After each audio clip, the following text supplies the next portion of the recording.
It's interesting to watch you guys. It's nice to, like I was telling you when we were talking on our texting, it's good that you guys are doing this so people know about it. Mm-hmm. Yeah. Well, that's what it's about, us having fun, and hopefully we're bringing some enjoyment to the viewers, you know. Yeah, I'm glad you guys watch. Yeah. I hope we're teaching somebody something, you know. You're teaching my coworkers, because whoever's working with me when I'm watching your during the podcast, they're getting all this. So. Awesome. Bring it down a little bit, Brian, so I can see your face more. Oh, and I can't. No, you're good, Nate. Oh yeah, you can bring yours couldn't up. see my Squatch. Right. It's all about, you know. There's a jungle gym type thing nearby. Mm-hmm. I was thinking about parking in there, and just because it's not far from the house, and it's actually closer to the woods where they hear it come from. Mm-hmm. So I was thinking about sleeping there in the swing set and being like a creeper. I don't know if that'll get us pulled over or anything, but yeah, you're like, yeah, see, we're gonna report. We will be checking on you. Brian, you're good? Yeah. Can you hear me? Yeah. Yes, sir. Okay, cool. I'm ready. Okay. Oh, my glasses. Can't see anything without his glasses. Mm-hmm. Ow. You're getting to see the behind the scenes action. Really, it's like we're putting on an act or something here.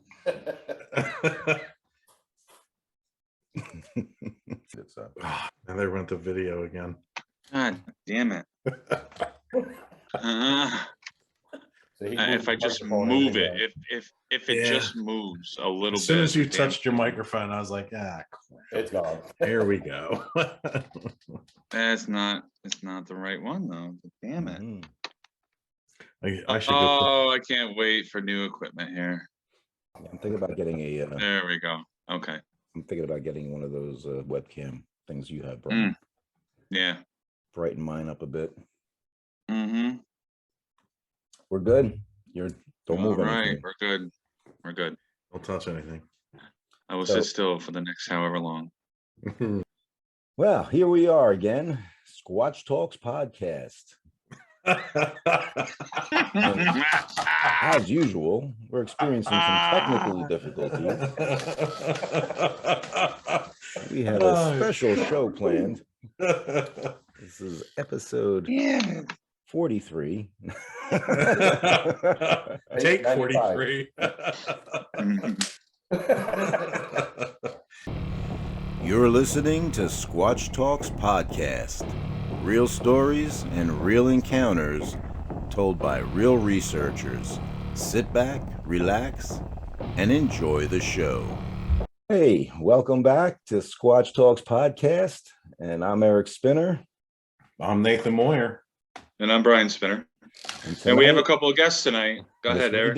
We do have some special guests joining us because we had part one, if you recall, last week of Brian's expedition in 2020 up in New York. And so we thought, who better to have join us than two of the attendees on that expedition? We have Tony and Patti. Yep. Hi, everyone. In the house. It's great to have our good luck charm. It really is. Both of them are you know, both of them are definitely good luck charms for us. Indeed. I think they've been a part of some of the most activity we've had in the last few years, you know, both of them. Yeah. You were there when we started having the conversation in New York or in New Jersey too. Yep. Yeah, that was great. Cool. And I just actually, I was telling Tony and Patti, I just got to interview Jacob, who was with you that night. He had submitted a report to the sightings database. So I conducted an interview on Monday with him. Nice. And I got to hear it firsthand from him also, because after I did the report he submitted, I said, hey, can you tell me about the night in New Jersey? You know? He was really impressed. He really was. I mean, that was like one of the first times he was out, wasn't it? It was, yeah, his first expedition. And he had been out, of course, doing research for, you know, the state and other projects in the sense of, you know, snake habitat And, Oh, that's right. He's the snake guy. That's and right. flora, yeah, and Yeah. plants. So he was, he's out there a lot, and that's why I find him so credible. Yeah. Because he has so much experience out in the Pine Barrens. So he told me about this encounter he had in 2018. So that's going to hopefully get put up on our database soon. Did he say anything about the eyes when we walked up on them? He did not see anything? the eye glow. He did. I asked him, and he did not see the eye glow that you saw, but he heard 2 knocks, loud knocks to the left as you guys were walking up, he said. Oh yeah, it definitely announced us coming up. Uh-huh. Yeah. And then he mentioned the silhouettes up on the bowl, right? Yeah. And he said he could see silhouettes. One was crouching. Yep, they were going past the truck. Yeah. Mm-hmm. So that's been consistent with where we've been hearing things coming from. So it's exciting to hear that collaborating, data coming. Yeah. So, but hey, I just want to throw that in because Jacob. Tangent 1 of the evening. So we brought Tony and Patti in here tonight because they were involved in not 1 but 2 expeditions here in New York, I think, as Eric mentioned, and they were involved in also, at least Patti was involved in both, and Tony was involved in the first possible glimpse of what they possibly perceived as maybe the torso area of a possible Bigfoot. So do you guys want to, maybe we can jump back, since you're here, to what we kind of touched upon last episode, where you guys had had taken your day hike for scouting. I believe it was on a Friday, right? Or it was a Friday. Yep. And it was the afternoon, and I'll let you guys take it from there. Well, after we left our accommodations, which was a nice area to stay in, we walked up into the woods, and we were actually following a game trail, which I believe to be deer, but it wasn't like a beaten deer. You didn't see the tracks or anything, but it was a definite trail going into the woods. And we came across, I know we had a stick on the stick that was bent over. It looked like something snapped it. It just didn't break on its own. It looked like something was probably about 1 inch thick, but it was right across the path. So you actually had to go under and we got some pictures of that. And then shortly after that, we came across an area where the road split, and there was a white bucket. We had a rock thrown, heard some branches getting broke. And then we went up a little bit further, and that's when we saw the big rock with the tree that just didn't look like it belonged there. It's probably about 6 inches around, and it was laid in between. The way it was laid on the boulder, it was down in the V of another tree, straight across this way, but where the tree actually broke came from a different angle pointing up. That's right. It almost formed like an L. And I remember that. Yeah, and it just didn't seem that a tree could fall in that way, in that direction, and land. So and come from where it came from. It had to have turned. Yeah, it had to go at least 90 degrees to the right. Yeah. So we definitely didn't just fall over on its own. Right. And when we all took a hike up there, and a lot of us got to witness that, I too think that tree was, it did seem like it was definitely placed there, manipulated somehow, and not a natural, fall or position. So, yeah, no, that was a good find. What did you guys encounter next? Oh, I'm sorry. When you were just talking, did you say that there was a rock throw, or was it in the area where there was a rock throw? Area that we got to after the big boulder. I just got ahead of myself. When we got back to the big boulder, we went down into an impression. I would almost call it a crater, but it was down in. Mm-hmm. We had a rock thrown enough to where you could hear the thump and roll through the leaves. And we both stopped, and it was from behind us. So we turned around and looked, waited a few minutes. Didn't hear anything. And of course, my smart, wise sister yells out, "That's the best you can do, something that small." And she actually has a picture of me hiding behind a tree. And she asked me what I was doing. I said, "He's about to throw a boulder at you, and I'm not kidding." That's the moment where I saw the black figure move right to left up on the ridge after I kind of provoked it. And we just sat and waited, then we went up and looked and. And when she found- told me, I was actually already starting to walk away because we didn't see anything after a few minutes, didn't hear anything. So I was going to continue the direction we were going. And that's when I could tell in her tone of her voice, when we're joking, we have a different tone, but when she's serious, she just had that tone and she just said my name and I stopped, slowly turned around and she said, something black just went from the right to left by the pine tree. And my first reaction was look over there, but not to the pine, but look to the left to see if I could see it going away. I didn't see anything. We waited a little bit. She stayed in the exact spot where she saw it. And I walked up to the pine and tried to recreate it. I actually had to put my hand up almost as much as I could stretch it out to where she said that's where the head was. Yeah. Or the top. Wow, of it. yeah, right. I'm 6 foot, so I'm not like, you know, I'm a 6 foot guy. So me to put my hand up, that's got to be a pretty good Yeah. size. But I didn't, it was on a game trail behind the pine tree. The trail itself was about 4 foot wide, where it was just no leaves, no sticks, completely just cleared of just nothing but dirt.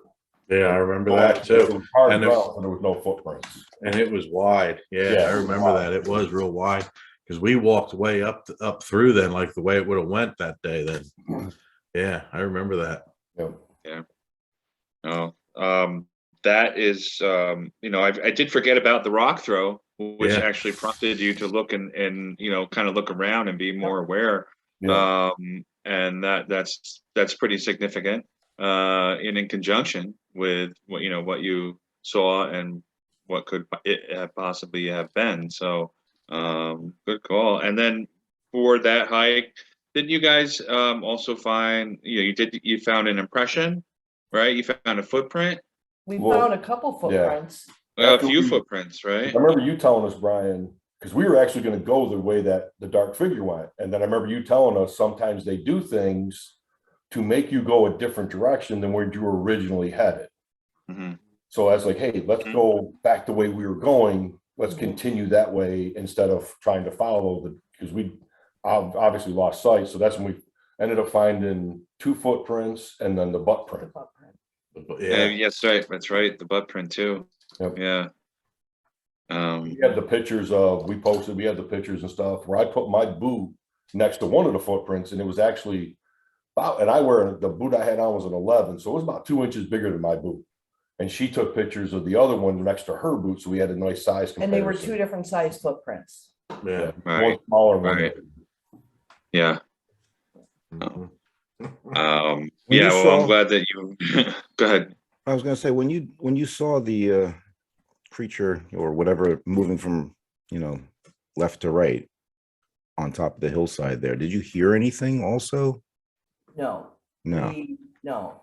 Because my first thought was I saw it and I'm thinking bird, something, it just didn't register at first. I'm like, no, this was too Mhm. big. And that's when I had him come over. But there was no sound. You heard no leaf. And there was a lot of leaves on the ground. Oh, yeah. Nothing. Absolutely nothing. And I Well, they ended remember, up in that area by that pine tree, there was no leaves. It was all just completely That's right. cleared Yeah, out, said it clear. which is Yeah. kind of weird that there is no leaves on the ground, but everywhere else out there, all the leaves are on the ground. Yeah.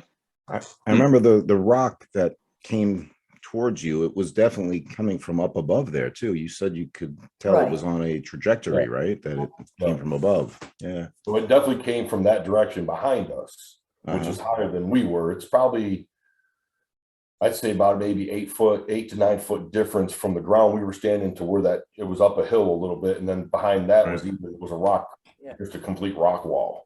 So Yeah. it had to go somewhere. It went fast. Yeah. Right. And, you know, in reviewing that site later on, also up behind where what seemingly was some kind of makeshift blind, right?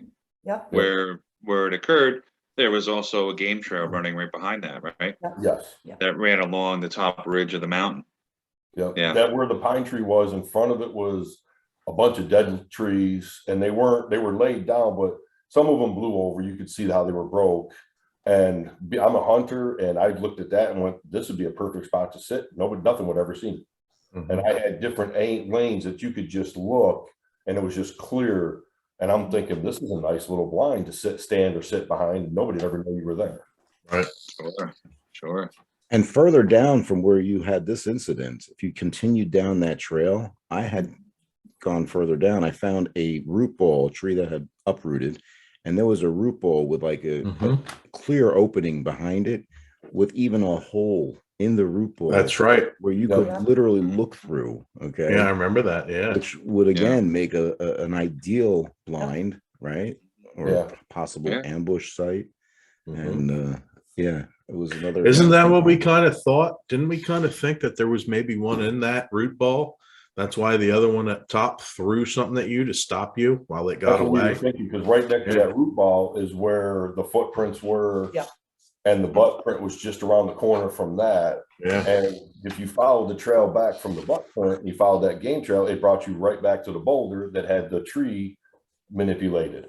So everything was kind of connected right around to each other. All right there. And probably all within maybe 75-yard radius. At the most 125 yards. At the most. Yeah. Let's give the viewers a little bit of background, if you guys don't mind sharing. And if you do, then we can just edit this out. But why don't you guys kind of tell us what you guys do for a living and your training and stuff? Well, I am a park police officer for 20 years with the county that I live in. And I'm also a hunter, and I'm outdoors all the time. I've been hunting since I think my dad put me in my first stand when I was 6. So I've been in the woods every year for at least 4 or 5 months. I'm also a 20-year retired Army vet. Been a lot of experience doing different things that way. And I also now work for the park police, and I've been doing that for about 5 years now. Well, that, I wanted you guys to share this because for the viewers, just to know that they are pretty much trained professionals and in observation and such. And, very credible, but very credible witnesses. Extremely credible. Yes. I agree. And I just wanted the viewers to know that, so that as we move forward, you can take that into account. And a lot of fun to have around on expeditions and camping outings. So fun. Fun. That's for sure. Yes. And they don't complain when this is what we're doing. They're like, hey, let's go, If I complain, that's what we're out there for. I'm not going to complain about being in the woods. Yep. Right. Now, if you guys said we got to go to a big city, I'd just go to the woods and let you guys. Yeah, no. Right there with you, brother. Yeah. But no, it's been cool having both of you as part of our expeditions and just teaching you what we do out in the field, so you can take it home with you guys, right, up in your area. And now when you're out hunting, you're going to have these skills and be more aware, right, of things that it's actually changed the way I think about hunting now, for sure. Yeah. Unfortunately, all those times I'm sitting in the tree thinking it's a squirrel running through or coming by, it could have been something else, and I just didn't turn around and look. I just blew it off, and it's just the squirrel. Yeah. Well, with this being one of your newfound hobbies, you guys have recently acquired some new equipment that will probably help you determine what it is you're hearing and seeing, right? Yep. That's awesome. Yep. Cool. I'm in the process of picking up some more equipment, but I've gotten a few. I got a digital recorder, and got 2 cameras now. Sweet. Nice. Sweet. Oh. Yep. Hey. That will grow, man. I got a whole box full of stuff that I don't even use anymore, and it's all just kind of sitting there. Yeah. When I take my 2 or 3 pieces of equipment out with me, and that's it. But it's a hobby that you find will cost a lot as you move forward, if you want to be up with tech and all that stuff. But and for the viewers, so Eric, if you want to check out Brian's box of equipment, just check out our Squatching 101 episode, and you can see how he is downsized over the years now. Oh yes, most definitely. And that was just a little box of stuff. The big box is in the garage. Yeah. Yes. I just acquired 2 more totes for my gear and some smaller ones that can contain it better, because I have to get more organized. After seeing how Kevin always has all his gear and stuff, I was put to shame. So, but I thought maybe we could start off with the number 2 with the the Southern New York State expedition from end of October, beginning of November. And if I recall, Brian, it was just you and I the first night. It was just us. Yep. Yep, we came up a day early, and there was basically no activity for us. Things were very quiet. No, We did our usual. We had the attendees showing up Thursday, right? And Yeah. getting situated, getting their tents and all the stuff set up, right? And Yeah. you had a pretty decent turnout for this expedition. And again, I think we had 30 the first time, and I think we had about 19 the second one. Which is good for cold weather. Yeah. Excellent. Right. Yes, this was in October, so yeah, it was definitely a good turnout. And you had made me the co-organizer this time, so the two of us were, ready to go on Wednesday night. Thursday they started showing up. We had the grill and everything set up again, right? And all the food on the grill. I just like to give everybody who's watching an idea of like the feeling of what it's like to be on one of these things. You're actually, gotcha. You know what I mean? You're getting set up, you're getting geared up, and then we have our meet and greet Thursday afternoon where we kind of go around and introduce ourselves, tell a little bit about why we might have decided to come on one of these things or what got us started into doing this type of research, right? And then we have dinner and then plan our night ops. So where did we go Thursday night? I don't recall.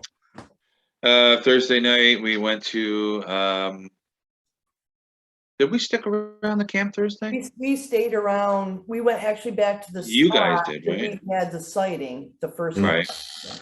night. And did you guys didn't have any activity that night, right? I know, Eric, you were with me, and I can't remember who else, but I don't think we had any major activity that night. Weren't we sitting up on that hillside when we okay, so but that was the same day that you had your encounter, right? You had Thursday. This was on the second trip, the first night. Oh, right. See how they get jumbled together. They But do. that was They the do. area, though. That's right. We went up onto that hillside, but there was something about rocks being thrown up there in the first expedition, also, I think. Right? Yeah. And so we set up a little base camp on that hillside. And I don't recall us having any kind of activity at all that night. It was, kind of quiet. Yep. And this one mountainside, basically, I call it a mountainside, but it's more like a small ridge line. This is where all of our activity, it was basically centered around, aside from some things that were going on around the camps and stuff, but a lot of what we found and as far as rock throws and what you guys experienced all happened on this side. And yeah, but when you say ridge line, didn't you climb up that, Tony? One of them I did, yes. That's like not a 45-degree angle.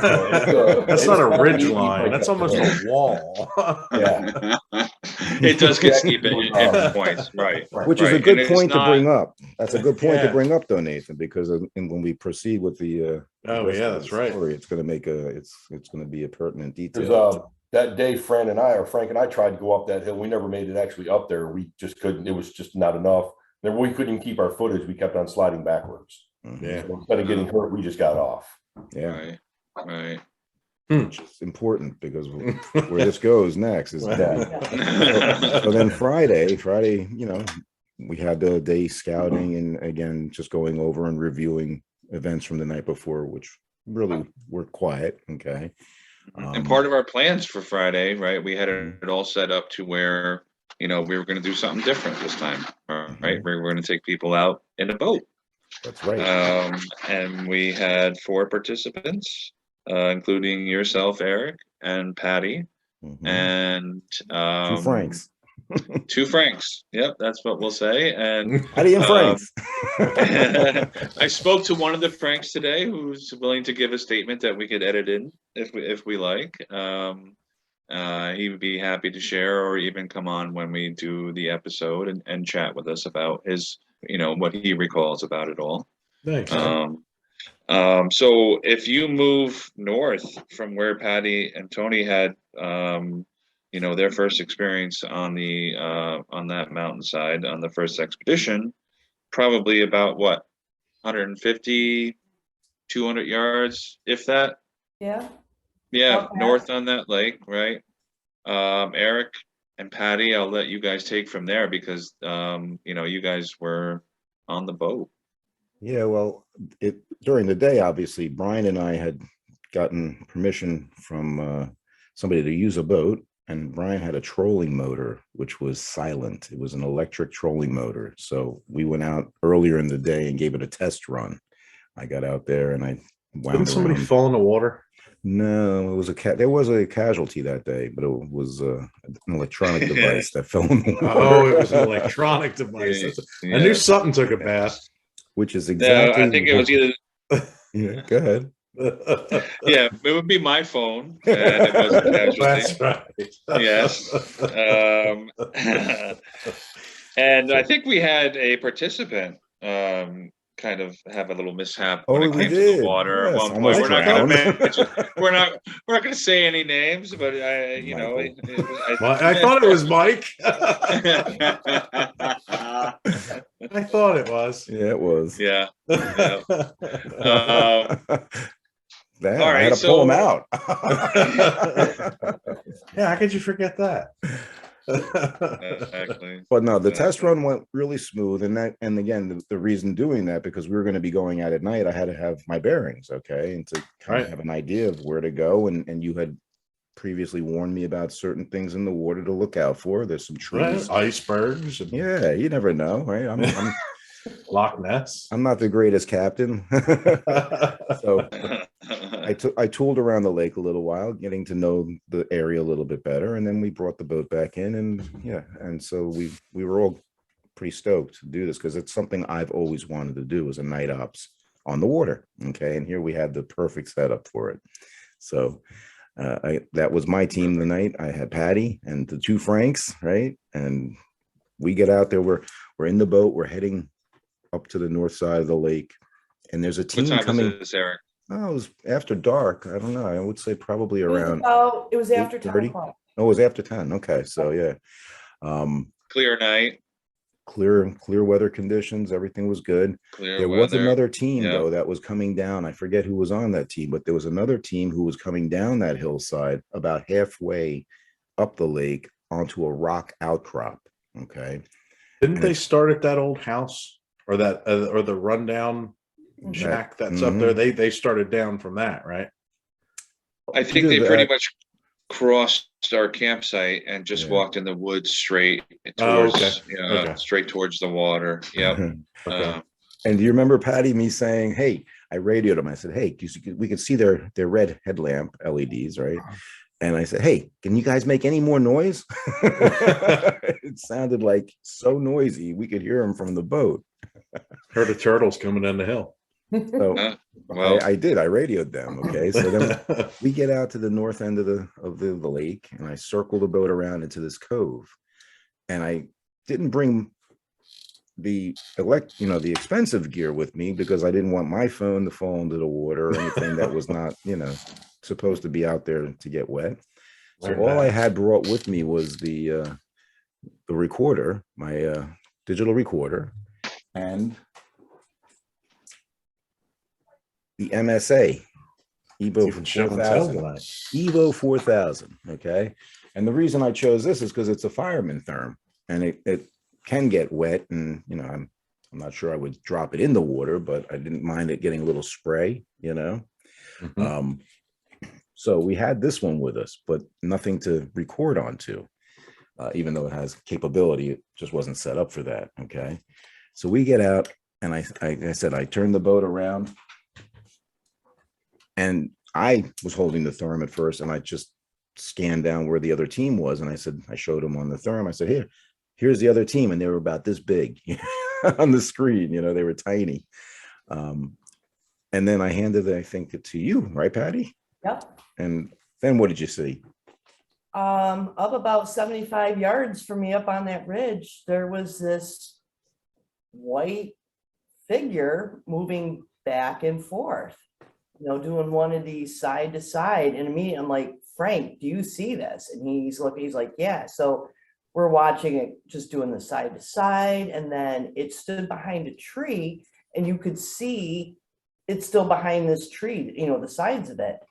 And then it started moving back and forth. I mean, we're just all looking at this and 2 minutes of watching this thing move back and forth. You could see the head, you could see arm, you could see leg movement.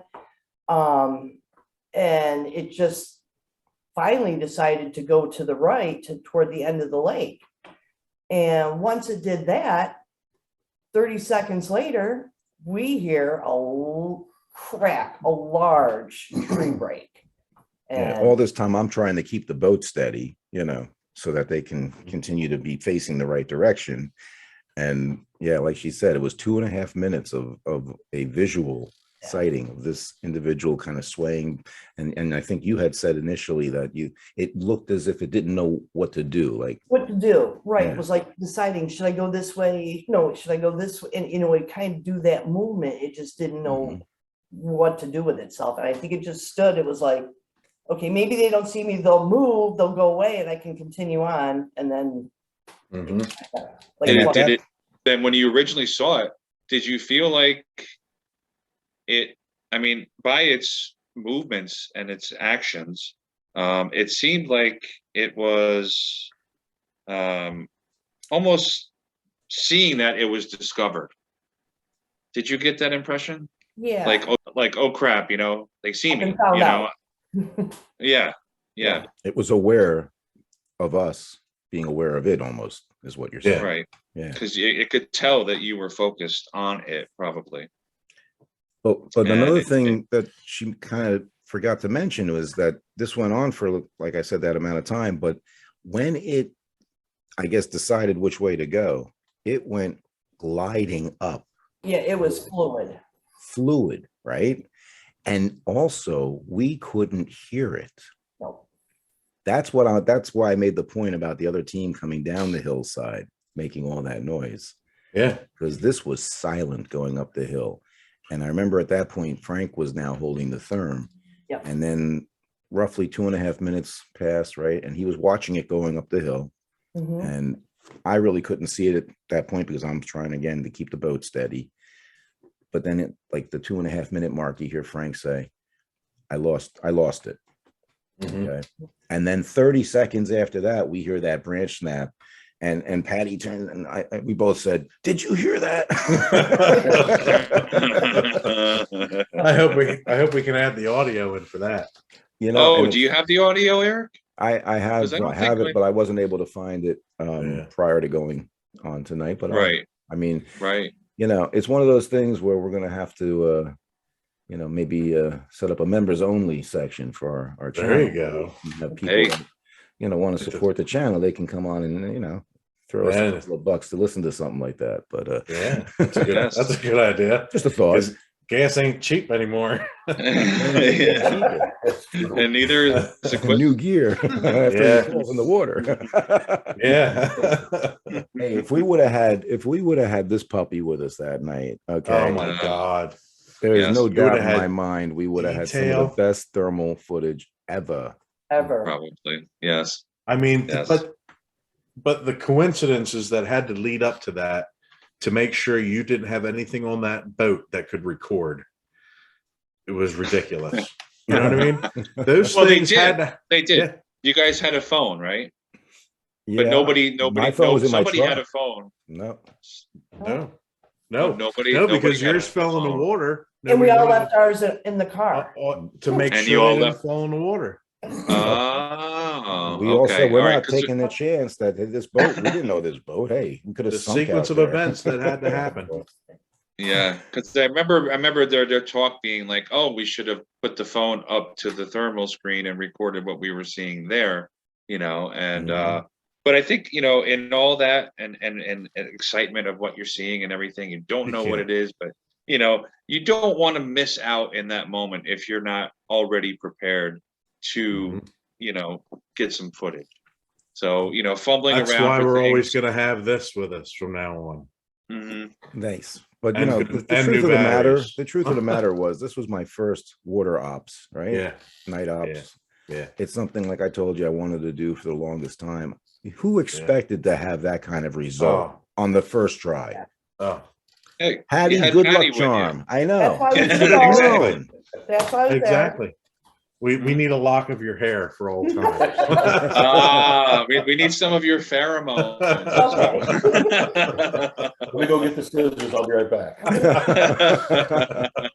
Seriously though, who would have expected to Right. have that result?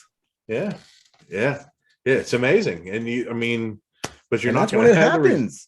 Yeah, That's exactly. when it happens every That's time. That's the that's the rule, the Squatch rule, So, needless to say, we were pretty stoked. Okay. Yeah. That was an exciting,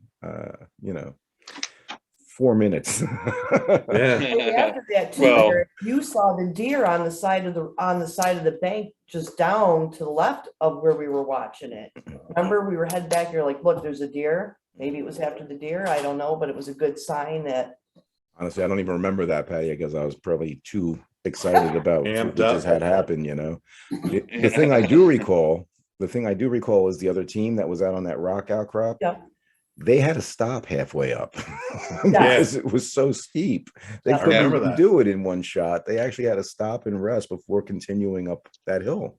So And that's didn't my that thing point. do it in like 45 seconds or something like Exactly. oh yeah, that? yeah. When you time it on the audio, it was like 45 seconds, it was gone. And smoothly, it just glided up. And that's really, again, going back to some of these things we've talked about with the paranormal parallels, and we hear like the gait of a Sasquatch is more fluid. They don't have that head bob, when they're walking generally, right? Right. But I mean, you couldn't hear anything. And this all happened. It was up that hill in 30 to 45 seconds, Mhm. Yep. soundlessly. Yeah, it's amazing. I mean, I guess that head bob thing is the mid-tarsal break, that it has that extra. The That knee extra, actually comes around. Yeah, it kind of yeah. comes around. That's why it's a tightrope fashion when Right. the trackways are Right. found. Now, So, yeah. right in that same area, I've spent a lot of time on that lake fishing, Mhm. and I've touched upon these things in the past here, but I did get some pretty cool audio, and I've shared it with the guys, and it does sound it's strange. It almost sounds like a monkey chatter, with kind of mixed in with like a crow. Okay. And that was always my interpretation of this thing.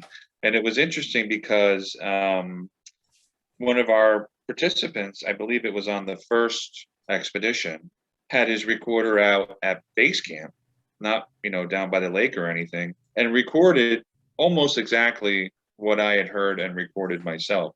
So we remember had that. these two strange sounds, maybe coming from the same animal. All right, so it's going to be on a loop, and it'll loop about 3 or 4 times, I think, or more.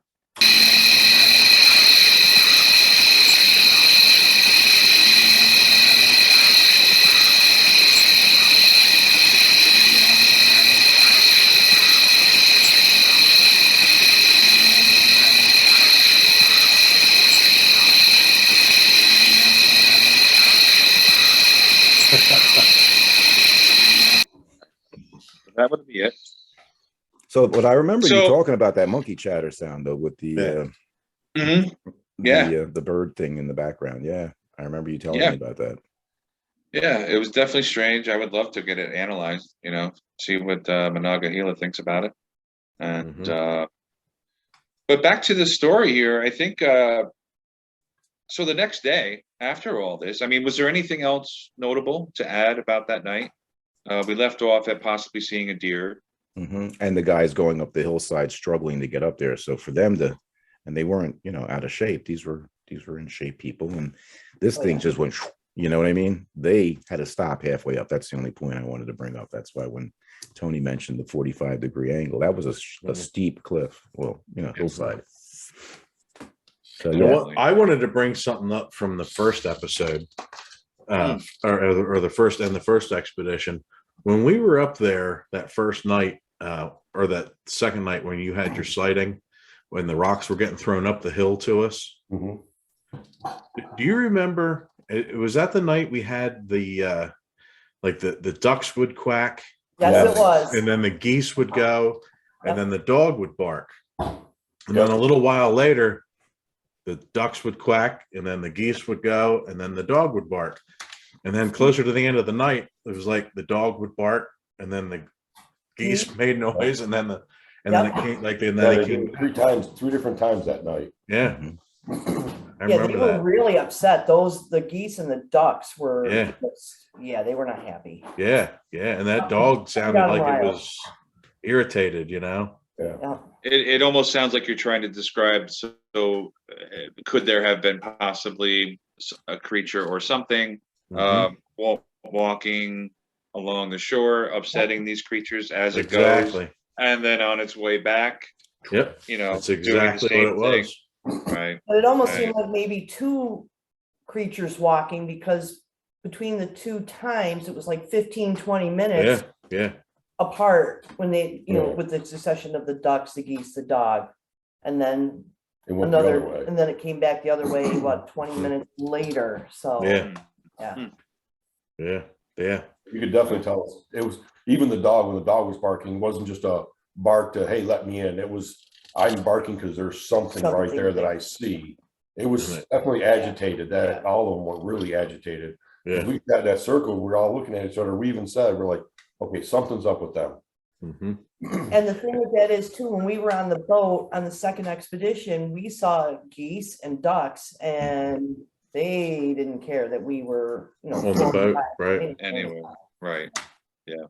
That was Well, fun. maybe there was some prey. we gotta do that again. Yeah. Hey, I bought an inflatable kayak just for this. So I just Oh. threw out my 4-man Sevlar that was in my basement, and apparently something chewed on it. So I said, you know what, it's not worth fixing. And yeah. No, I got a pretty new 2-person inflatable kayak. I just got to get the paddles now, so we can take that along in case we have an emergency water rescue we got to do. We're ready to roll. cool. But that was Yeah. That sounds good. that was a fun night. Woo. Yeah, most. I mean, when I came back and heard, your story, I was like, and here I am, I think I took the guys somewhere north. I think we went north and went down to the other research area. Mhm. And yeah, we came back and we were like, are you kidding me? We missed out on this. You got to stick with Patty. That's what You it got is. yes. Yep. So the next day when we got up, we were like, we got to go investigate the scene. We got to go Mhm. find, some sort of trace evidence where, there's to collaborate what you guys had seen, right? So when we did that, I believe the whole expedition, all right, we had 18, 19 people walking up and on this terrain and scouting. No, they took the paddle boats. I went out on the boat so I could sit right Yeah. You where we remember? were. And Well, yeah, guys you guys, fighting. we all took there was one team, I think, that came in by land, and then there was, everybody else took the boats, but we kind of hopped One if- off on shore to be Yeah. able to scout. One if by Along land, the 2 way. if by sea. I stayed back. I stayed on the dock. Land- You land, had your sea- drone. I think you were. I tried to Wait, fly it the was land, drone. sea, and air. Look at And that. there, Land, and, sea, and air. finally, Hitting it from finally all got angles. communication. And the drone, I did fly around while you guys were investigating and doing the recreation of it. So yeah. Right, right. Land, sea, Um, and air. Look at that. So as far as you guys recall, what was the determination? Was there any type of determination as to how tall we think this figure was, or how big it was? I think we were guessing it was probably around 9 feet or so, based because when we saw the group that night that was down by the shore, Right. one of the guys, I believe he was like Sam, he was like 6, he was a tall guy, 6'3", Yeah. somewhere in there. This figure was a lot taller than Sam. And I know when we went back to try to recreate, try to see the prints, and I kept telling the guys to keep going up, and they couldn't. They got to a point where they couldn't get Mhm. up the ridge anymore, and they never made it to where we saw the figure. You never made it to that particular tree that it was, bobbing in and out and all that. Okay, all right. That's a formidable cliff. Great. Well, yeah, so having the whole expedition up there and scouting the land and everything, I believe we maybe found some evidence of some leaves being disrupted in a sort of the pathway that we thought it had gone. But I don't remember really finding any good, solid evidence to say to us, you know, no footprints, no broken trees that were notable. There was nothing, you know, typical signs that, you know, were evident. But it doesn't discount what the four of you had witnessed, you know. No doubt. Yeah, no, and so I guess after that, everybody was pretty, you know, charged up though, because we had some activity finally, right? And so the last day we did our recap of everything, and then we had our plan set to return to another area where we had activity on the previous expedition, right? And I think everybody went out on this one, and we broke off into a few different teams. But you took your team, right, Brian, up to the left on the trail to an overlook location, and I think there was another team Yep. that had set Mhm. set up a little bit further away from you guys. And I had everybody else come with me, and we kind of dispersed everybody along this other trail. Okay, the people who didn't want to hike as far would stop at the first location. Then we had another team further in, and then another team, and then I think it was just me and three other guys who wound up going all the way towards where I was hoping to get to, closer to where I thought those howls were from the previous time we were there. Okay, I never did get exactly to where I wanted to be because the other three guys started complaining again about the distance. And so I said, okay, we'll stop here. I'm looking down at the trail goes like this. Yeah. I'm looking down, going, I want to go down there, but there's a location- reoccurring thing happening here with you. I know. You got the short hikers with you all the time. But Eric's like Energizer Bunny. He just keeps going and going and going. Because it's It all really concentrated into a smaller package, so he has more energy. That's what it is. I don't know. That and the desire. But I had a couple of I had Mike with me on my last team, right? And he and I actually did, kind of separate one another, and we did some samurai chatter, which is always fun to do with him because he's really good at it. And I had another individual who's been on my expedition and then also on this one, who also is in, like the LEO type field, right? Very credible witness and trained observer and all that. And so I actually got an opportunity to show him the mic stick that I use with the Kimbrough audio on there, right? And the headphones. And I said, listen, you got to do me a favor. When we do any provocations, you got to be quiet afterwards. Okay. And so I put the headphones on him. And I said, here, listen to this. And I moved my foot in the leaf litter, and he went, oh my God, I got to get one of these. So I forget who the fourth person was now. I don't remember who that was, but we tried the samurai chatter. Don't think we had much of a result from that. We heard potentially some short howls, but they could have been coyotes. I think the other team was Kevin separate from your team, Brian. And I think that you guys recorded some audio that night also, though, that kind of started out as something, and then the coyotes mixed in with it again. So yes, I believe that there was something questionable, and then the first team that stopped on less of a hike with you thought that they had captured, they had heard. I mean, the way he described it, you would think it was an owl, but he did say it was different than an owl, and it was like a hooting. He said, almost as if to say hoot. Hoot, pronouncing an H or something like that is what I think I can remember.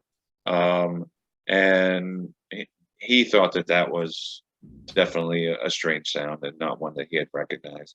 But as far as activity on that night, we didn't have any on our end. We went to a location that was great to do some, some howls and possibly get some responses, but there was nothing. It was quiet. Oh, actually, we did do some howls, and we did trigger a large pack of coyotes. Mhm. And yeah, and they were very loud and very close and coming our way. So we got a little nervous, I but think that's what nervous I was for talking about, though. us. I think Kevin had suggested to me that he heard something maybe in the background with that Yes. vocalization. You know what I mean? So Oh, right, Mhm. right. He may have heard something, right? But the coyotes were so loud and prevalent close to us that it would have been really hard to pick up anything, without some deep analyzation of it. So, I was really that hoping though night, to get to where I thought the howls originated, though. So unfortunately, we didn't get all the way back down to that spot. So I can't say for sure.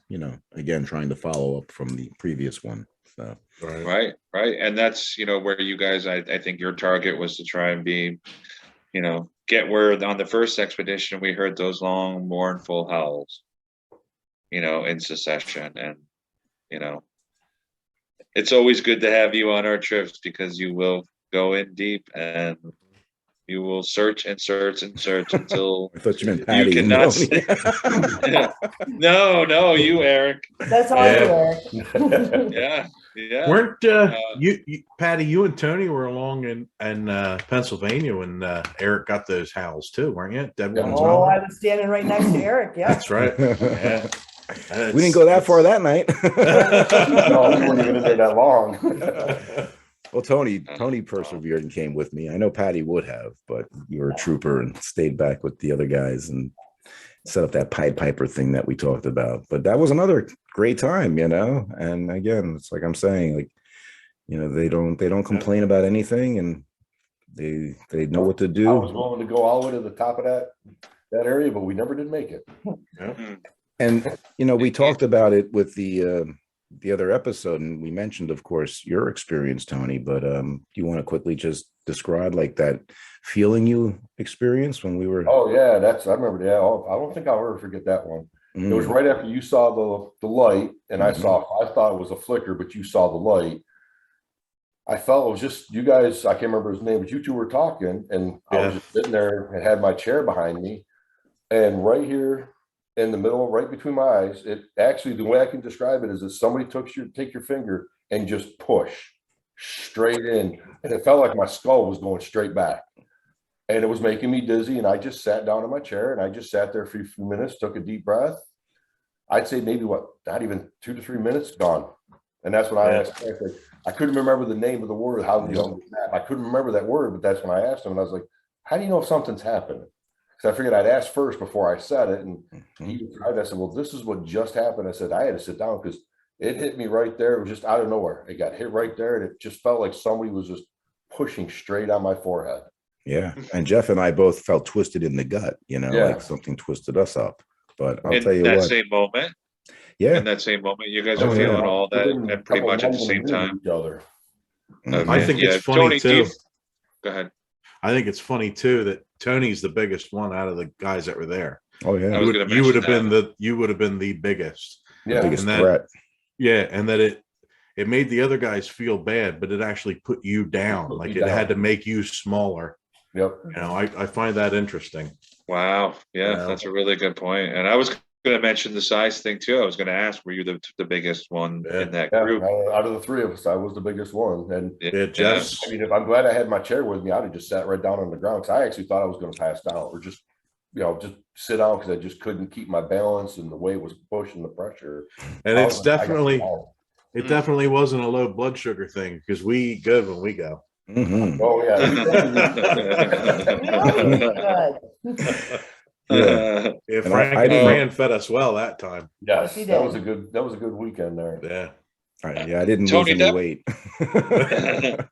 That wasn't the first time that you've had an experience getting touched, though, Tony. No, right? Or yes. Revisiting the first or second New York. First. It was the first. I didn't go on the second one. I ended up with COVID on the second. For the second expedition. Oh, right. I was in COVID, so I couldn't go anywhere. I was stuck at home, listening to the phone ringing from this one. calling them up. Right. That's what just happened. You're like, damn So it, I now- wanted to. Yeah, that's it. The first time I got touched was that Friday night. After we did everything that happened during the day, we went out, we all sat that night, had the rocks thrown in the same area. And then Patty, myself, and Nate decided we wanted to go look at the dump. And of course, I'll just get to that one, but it was funny. Of course, the one thing that happened. We walked down, no flashlights. Yep. Nate had 2 chairs, so I elected to stand. Those 2 sat, but it was so dark. Mhm. And this was at, what did we say, 1:30? About one.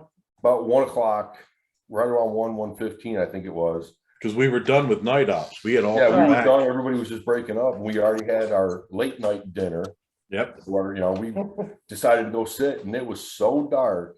I could feel Patty's leg hitting my right knee, but I could not see her. And Nate was closer than we're sitting right here. And I could not see them, their silhouettes, nothing.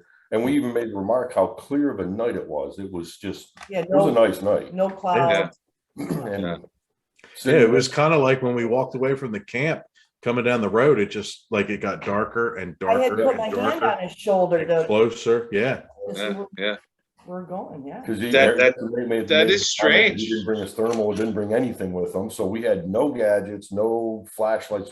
We didn't even bring our headlamps. None of us had anything on us. Mm. Stood there. We were at total time, it was about 25 minutes that we were down there. And we were listening to what I call raindrops. I don't know how else to describe it, but it wasn't, you get like 5 or 6 here and some over there would drop. It wouldn't be dew coming off the leaves, but you'd hear more. These were It was almost like something touched the branch and shook the dew off the leaves. And then it touched a branch over there and shook the dew off the leaves. Like you could hear it going around us by the dew falling off the trees. And then during that time was when Patty heard something walking up the road behind her. You could hear the stones crackling. And I was feeling it right after that. I kept on feeling something on my left leg. And I was brushing my pant leg. And I had pants on, same ones I wear for work. So they're thick, they're durable. That's why we wear them. And I kept on brushing my leg. Well, I made the comment, something's on my leg or touching my leg. And Patty goes, in or outside? I'm like, I'm not sure. And the way it was, it had to be coming from, because the way everybody was sitting, it couldn't have been one of those 2 because the angles just weren't right. Just after that, or just as I did that, and I kept on brushing my leg, I stood back up straight and I heard 4 distinctive in the leaves footprints. And it was just 4, and they were loud and came straight up to my back. And instantly I had all the hair stood up. I mean, I was just frozen. Yeah. And then there was, I remember that it was like a big, whoa, like the energy just went zoom. and then there was just nothing. There was no more sounds, but there was no leaf footprints hearing going away. Yeah. It came up behind me and then that was it. And I have to say, they're breathing, both him and Nate. I mean, you could, the anxiety. I mean, and I have to say, yeah, I had my eyes closed, so they're going. I want this to be over. Yeah, it was. My first reaction, I really wanted to turn around, and it's going to sound funny. I love horror movies. I watch them all since I was a kid. Yeah. I wanted to turn around and see what it was, but all I could picture was some scary old face thing standing behind me screaming, and I'm like, nope, not turning around, not gonna look. And right here, I'm not gonna look. If I can't see you, you can't see me. I figured I'm not gonna scream, so I'm just gonna stand here. But after that, that's when the light, it actually got brighter. You could actually see from we were sitting to where the dump actual brush pile was about 20, 30 yards away or more. Yeah. And all of a sudden you could just see everything. Yeah, with my eyes, it was like, is it getting lighter? Or is it me? I mean, it just all of a sudden the darkness Everything was gone. and the heavy feeling was It was gone. gone. Yep. When we got back to our room, I sat down. Of course, I'm not gonna lie, I had a little bit of moonshine that night. And I took the pants off, and I wanted to see if I shook my pants out, and then I looked at my leg, and I saw the scratches, and they were about that long. Yeah. I had 2 of them on my leg, and I pointed them out, and a fingerprint. And I took the picture. I turned my pant leg inside out, just to make sure it wasn't the scene, like I scratched myself when I was rubbing my leg. There was no way I could have done it. And I took this picture about an hour and a half after After it it happened. happened, so that mark was still there after an hour and a Yep. half. Yeah.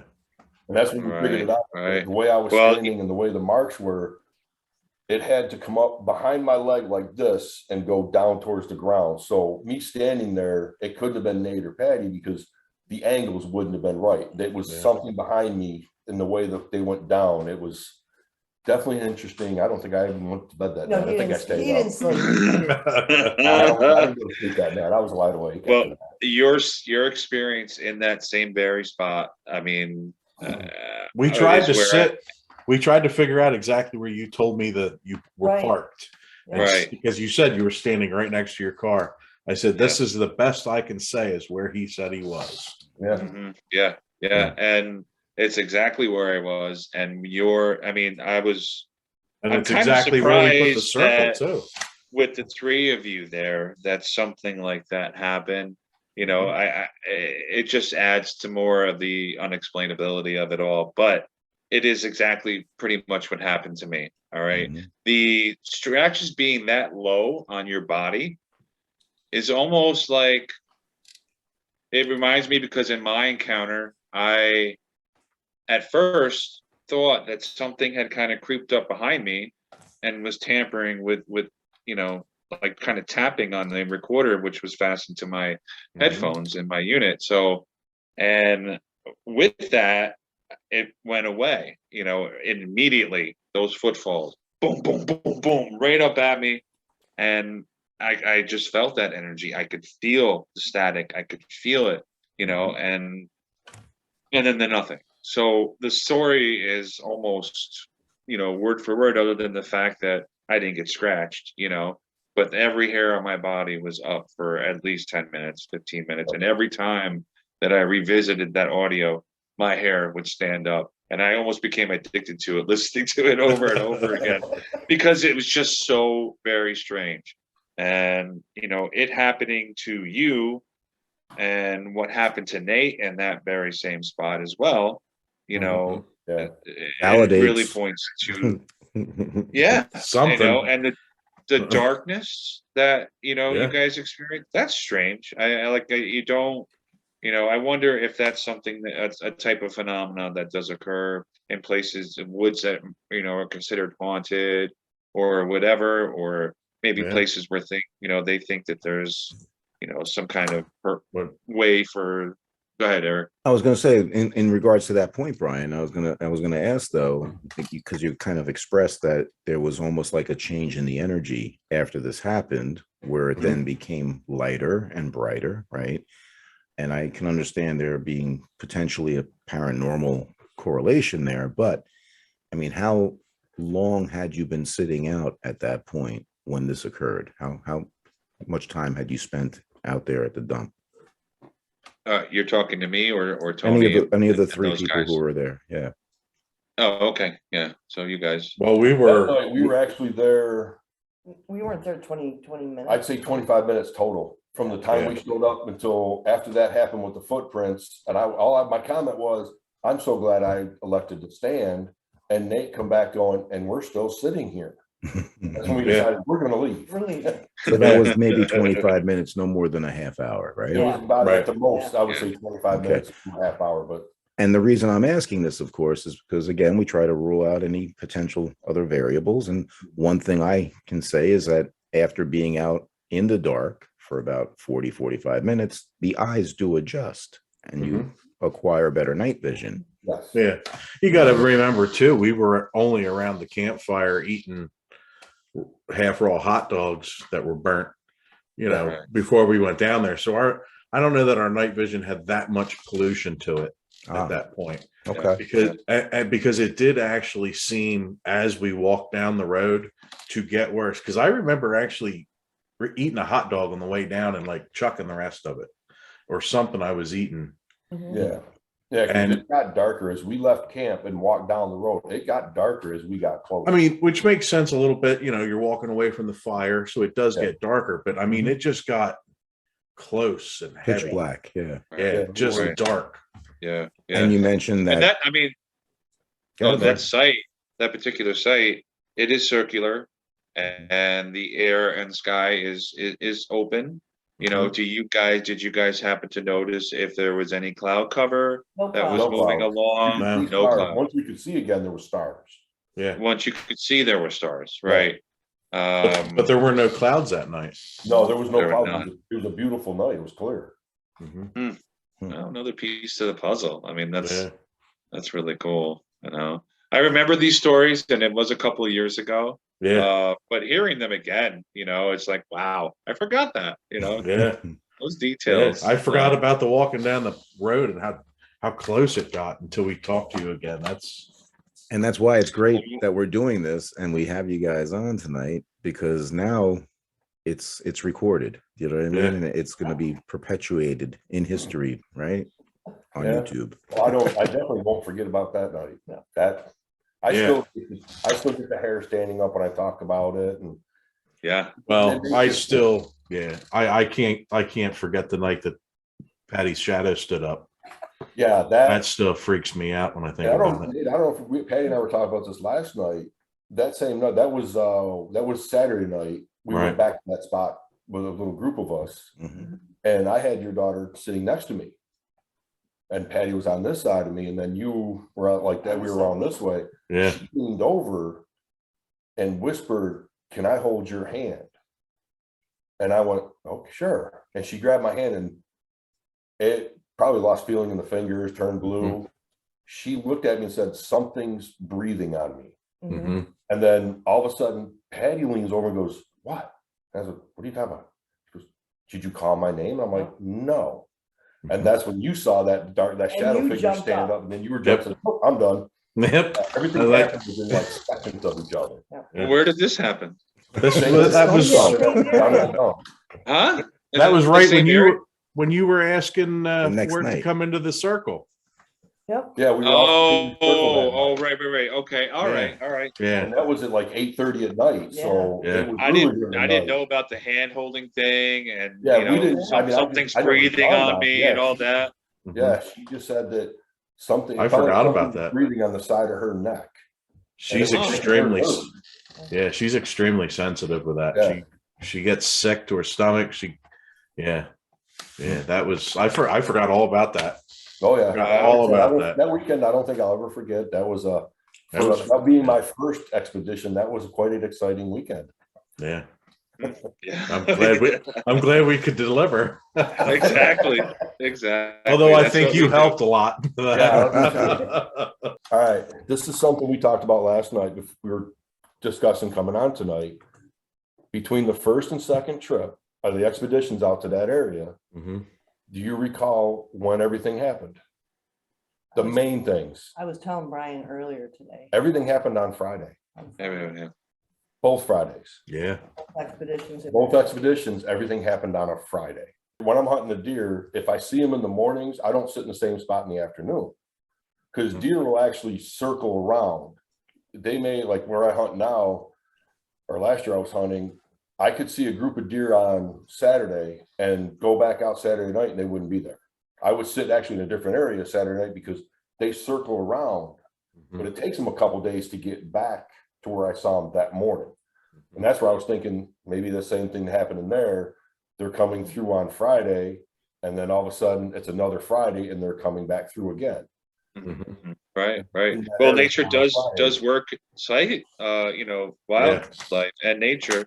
Mhm. It works cyclically in that sense, so it I wouldn't doubt it. Interesting. Yeah, wouldn't I doubt just it, wasn't yeah. sure where you were going Yeah, with that's that. what my Yeah. thought was on that. Just like Yeah. we're hunting deer, like you try to figure out what the pattern is. Mhm. When to be there, when you're going to see them. And I put out trail cams for weeks, get pictures, so I know the times. Mhm. Which I do now have 2 extra trail cams I'm going to start bringing with me. But that's a good way to. I thought about that when we were talking about it. It's kind of the same theory. They may Yeah. come through that way, same as a deer does. Just maybe Right. they picked it up and saw what they follow a pattern. A pattern. Right. Mhm. Well, that's Interesting. when you find a research area,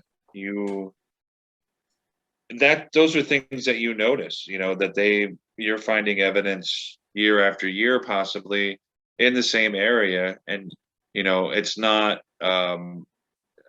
throughout the year. It may be seasonal at times, but it's moving from place to place. I'm sure of it, at least in my research area.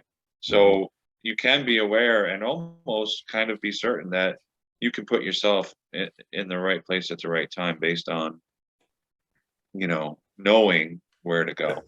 And that goes a lot with what we're finding out now with this new case I'm working, and it's falling right into the same time frame as when I have my expeditions, because she's corroborating that it happens the same time of year that I have witnessed the same thing happening in my research areas. So yeah, and I think here in the Northeast, I think it's pretty, if I look back and I think some early spring and fall and later fall seem to be the time when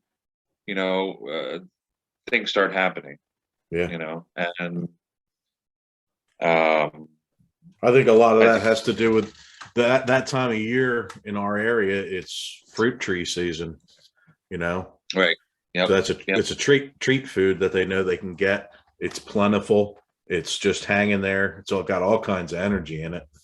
All that apples have all kinds of sugar in them, and that's some of the best apples are in New York, Yeah, and we have different growing zones. Yeah. Every state does. So during certain times of the year, you can move upstate, and the berries will be in season. If you're looking for blackberries or whatever, the game follows the berries, in a sense. So where the game goes, there will be predators following, and therefore, kind of creates that cycle or that, where the travel route.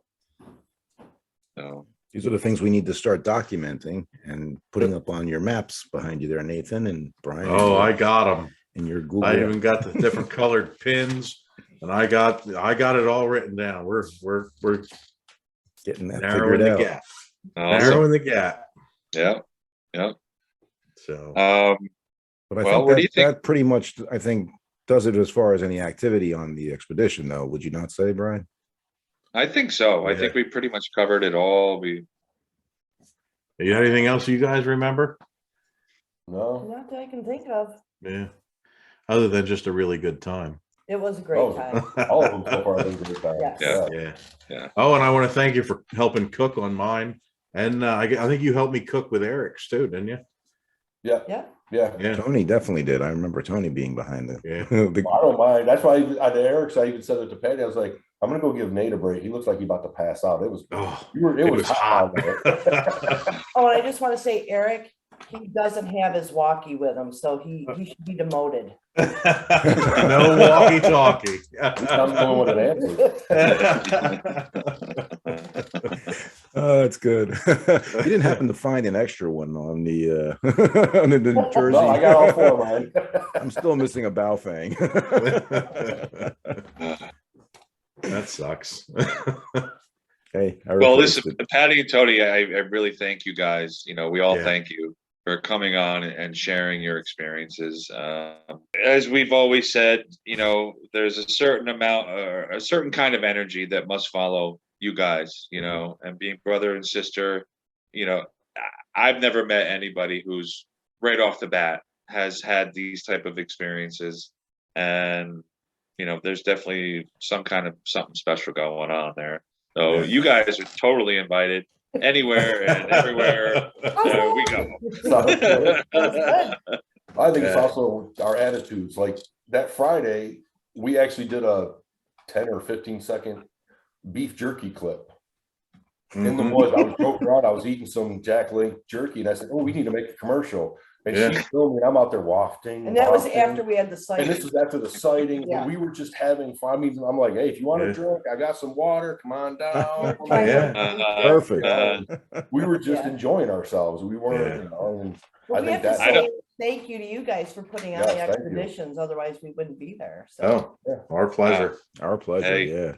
Yeah. Yeah, definitely. And gotta to be be real honest, about it. I've never seen brother and sister so close. Like you guys have such a great bond, It's almost like you're twins and you It's- can kind of finish each other's sentences type thing, you know? Yeah, it's very similar to my Yeah. sister. Yeah, it's a neat thing. Yeah. Very, very So- rare. We've always Great. been this way growing up, so Hmm. it Yeah. was. I think it's wonderful to watch you guys in Yeah. action, and like Brian said, if he sends the sponsorship in, you know, he can CC Nathan and I on it, and there's no doubt they're going to be like, hey, Yep, these are three of definitely- us want you in, so. Yeah. Yep. Sounds good. So, Thank you. and this won't thank- air until he's had a chance to do it, so it's Right. cool. It's not Yeah. like we're going to be Perfect. doing anything beforehand. You know what I mean? He's probably going to want to lock your hair too, though. Collateral. I'm gonna start growing longer again. Just let me know if you need roots or just a little bit of hair. Just rip it right out of there. I'll just pull right out of there. We don't want to take any chances. There you go. Well, what are we going to get from you, Tom? I don't want to know. I'll just bring my utensils and I'll just cook some good food. There you go. There That's Deal. the deal. Sounds good. There's Oh. not enough up here to pass around. Yeah, join the club. Anyway, again, I want to thank you both for coming on. Yeah, thank you. Anytime. Thank you so much. And for Thank you so much. coming along this journey with us this whole time. You've been two of our, most dedicated viewers and Yeah. chiming in on the live chats and everything. So it's always fun to see you there and to know you're listening and hopefully enjoying what we're doing. So Oh, definitely. What we doing, John? Yes. Good. Yeah, keep us straight. Don't let us get anything wrong. for sure. Oh, It's nice to have you add the details, though. I appreciate that. Oh. Correct us whenever we get anything wrong. Seriously, because they do start to run together after a while. yeah. No doubt. Yeah. Well, hey, I think this was a great sequel to Yeah. the live from New York.